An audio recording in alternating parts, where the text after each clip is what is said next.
¿Por qué no viajar al este, a la tierra de la pólvora y el bushid?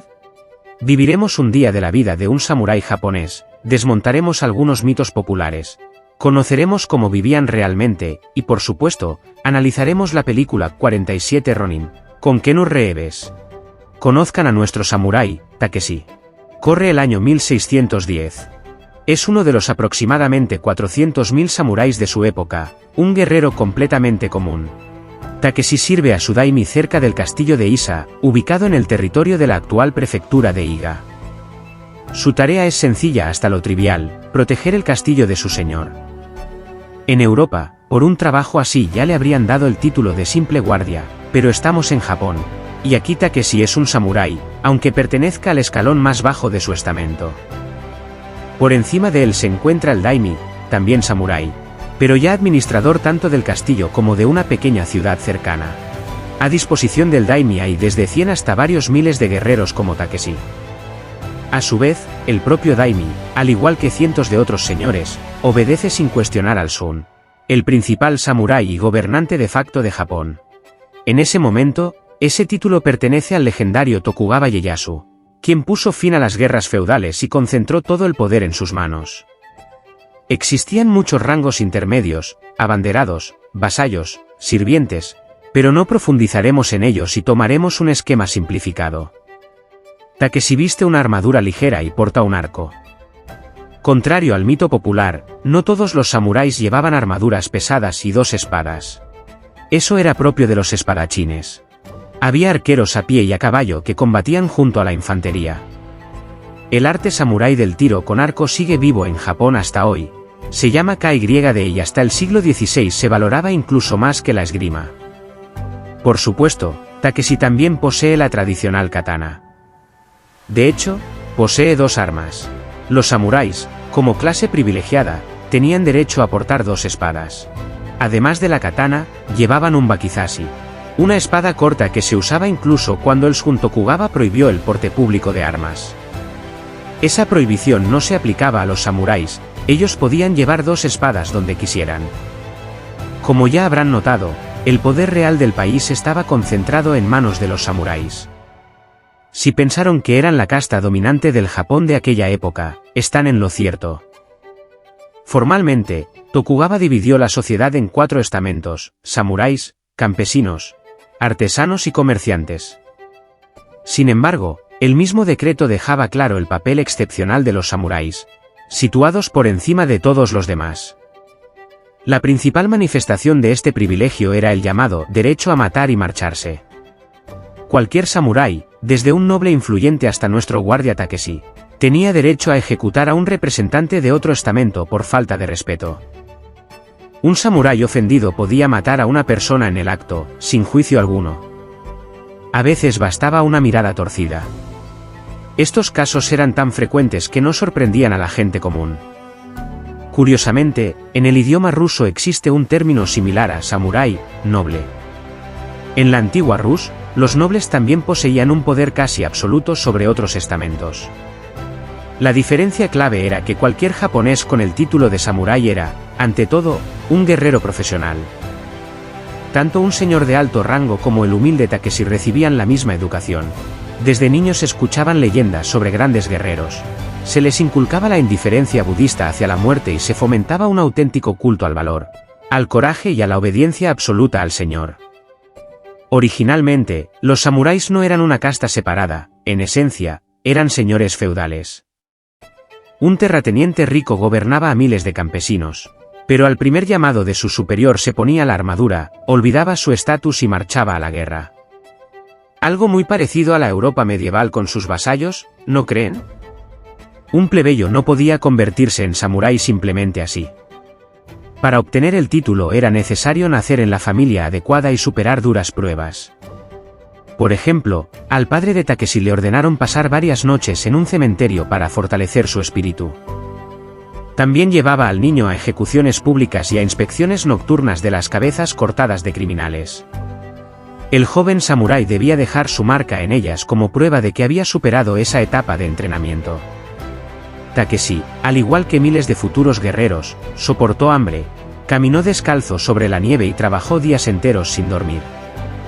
Se creía que estas pruebas templaban el espíritu y enseñaban humildad. Pero lo principal que unía a todos los samuráis era la obediencia absoluta al Bushido, el código de honor de los guerreros japoneses. El Bushido suele compararse con el código de los caballeros europeos, pero eso es un error.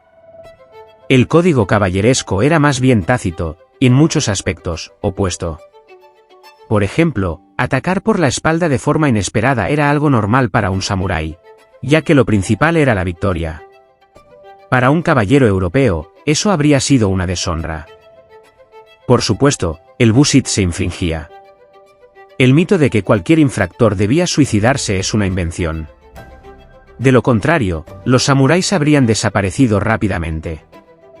Los seppuku ejemplares eran raros, normalmente, el samurái simplemente perdía el respeto de los demás.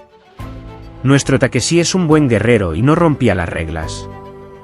¿Pero significaba eso que estaba completamente a salvo? No del todo. La vida de Takeshi pertenecía a su daimi.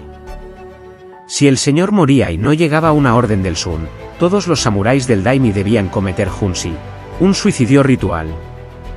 Sin embargo, estos casos también eran poco comunes, los daimi solían morir en batalla junto a sus tropas. Así que, en general, Takeshi estaba relativamente protegido de una muerte repentina. ¿Y de qué vivía? Aquí las noticias no son tan alentadoras. Calcular su salario en dinero no tiene mucho sentido, Takeshi recibía su paga en arroz. Aunque existían monedas de oro y plata, la mayoría de los impuestos y salarios se pagaban en arroz. En distintas provincias se aceptaban diferentes monedas, por lo que el arroz se convirtió en una especie de moneda universal. La unidad básica era el koku, la cantidad de arroz necesaria para alimentar a una persona durante un año. Un koku pesaba unos 150 kilos, es decir, unos 400 gramos de arroz al día. Curiosamente, esta medida sigue existiendo en Japón hoy en día, aunque ahora equivale a 180 litros.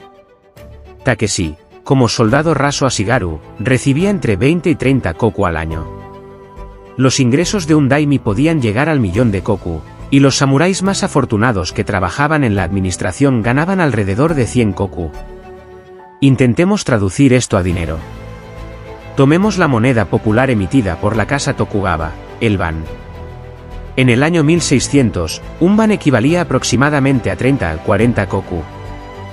En términos generales, Takeshi ganaba alrededor de un ban al año. Eso correspondía a unos 10 RY anuales. Por suerte, se han conservado documentos con precios de aquella época. Un RY permitía pagar 750 visitas al baño público, 214 cortes de pelo, 158 sandías, 278 libros, 30 noches en una posada o 43 litros de sake. También equivalía a 500 dango en brochetas, 140 kilos de carne o 250 funciones de teatro.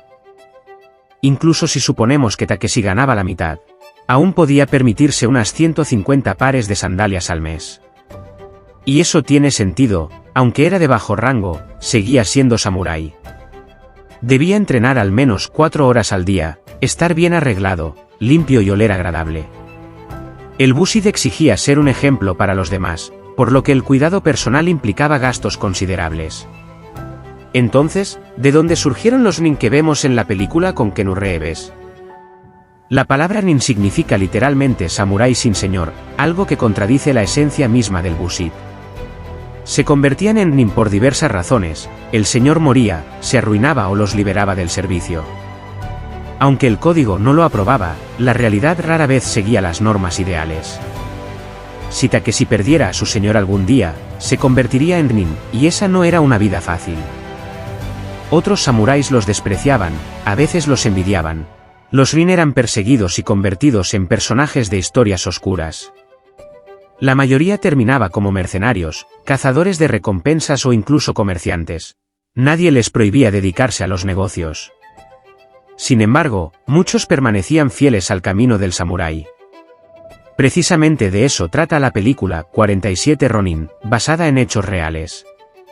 En 1701, el daimi Asano fue condenado al seppuku por atacar a Kira, un allegado del Shun. Sus 47 samuráis se convirtieron de la noche a la mañana en nin. La situación era ambigua y no se les exigió un suicidio inmediato. Fingieron decadencia y desenfreno. Adormecieron la vigilancia de Kira y en 1703 llevaron a cabo una venganza legal y ritual. El Sun se encontró ante un dilema: por un lado, habían cometido un asesinato, por otro, habían seguido el Bushid hasta el final. Finalmente, se les permitió cometer suicidio ritual, perdonando solo al más joven. Pero la vida de la mayoría de los samuráis no fue tan romántica. Las guerras feudales eran constantes, las aldeas sufrían ataques y los vecinos, China y Corea, periódicamente daban batalla. La mayoría de los samuráis moría en combate, lo cual se consideraba un honor. Aún así, la mortalidad no era tan alta, ya que todo samurái, sin importar su rango, era un guerrero bien entrenado y nunca dejaba de practicar. La vida de Takeshi no era fácil, pero comparada con muchas otras épocas históricas, era bastante buena. Y a nosotros nos irá aún mejor si dejan un like al vídeo. Proponen otros guerreros para analizar en los comentarios y nos vemos en el próximo encuentro.